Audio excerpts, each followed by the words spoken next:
Hey everybody, welcome to Lessons with Troy. I'm Troy Brenningmeyer. Well, in this lesson, I'm calling it Cool Chords in Open D. So these are some of my favorite chords where you're using open strings. If you have the benders, be it Duesenberg or Sertano or whatever, I might be using those for some chords. So just some neat ways of playing some unusual but real pretty sounding chords in open D tuning. So let's go ahead and jump on into this. And some of these are real simple. Like some of these you don't need benders for. You just play open strings. So these first two are like that. These are kind of different versions of G chords.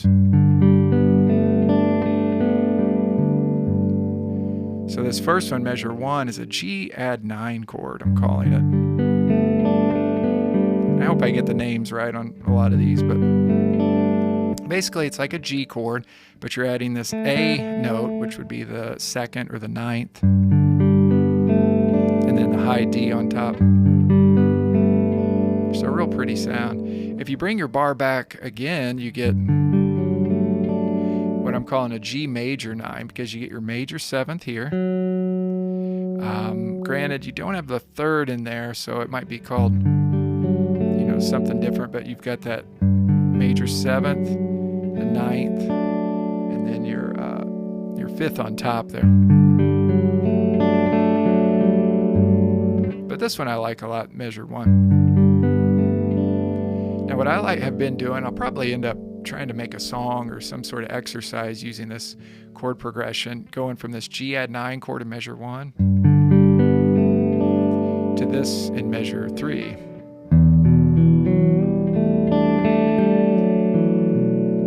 Isn't that nice?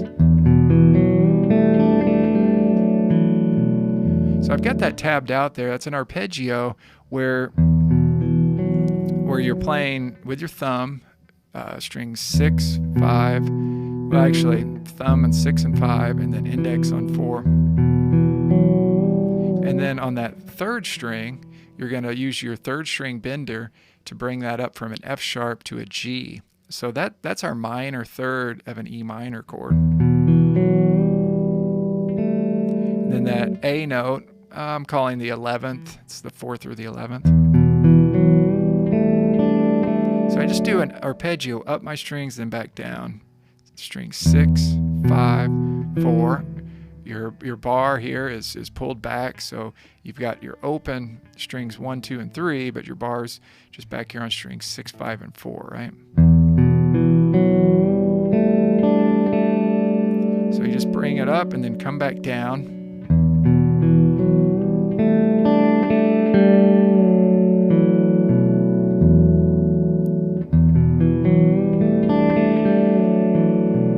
So when you come back down to that 3rd string, your bender is down. Now, leave your bender down, then play 2nd string, 1st string, come back down 2nd, 3rd, bring the bender off. It's just a nice little E minor lick or arpeggio. But listen how it sounds going from this G add 9 to this.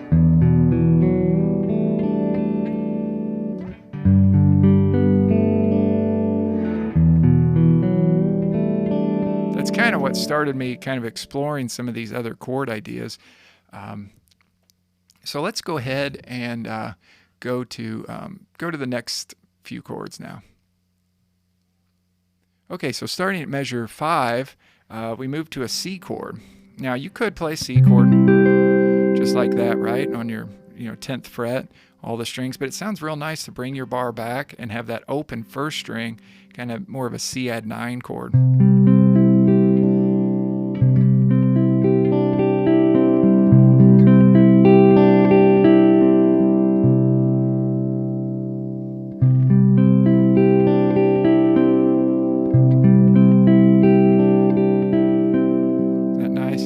What you can do too is if you bring your bar back and use your 2nd string bender, you can bring that A note up to a B note, and then that gives you your major 7th and your 9th. Sounds like this. Kind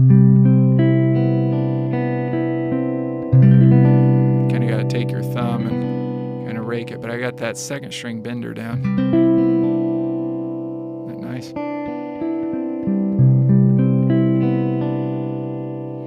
Now, moving on to measure 7, B minor in open D tuning is always great, right?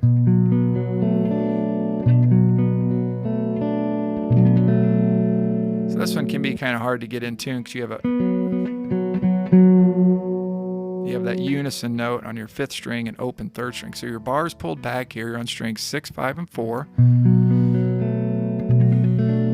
Right? And you've got, I'm calling this a B minor 7th because you've got that F sharp, and then your 2nd string is an A note, right? So that would be that flat 7 of a B minor 7 chord. You can move that down.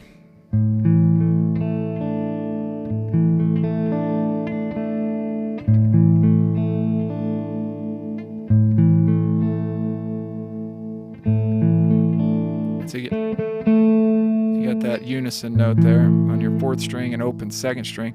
A sus4 is what I'm calling that. That's, that, I'm not sure why I put that in there anyways, but let's move on to the next chord now.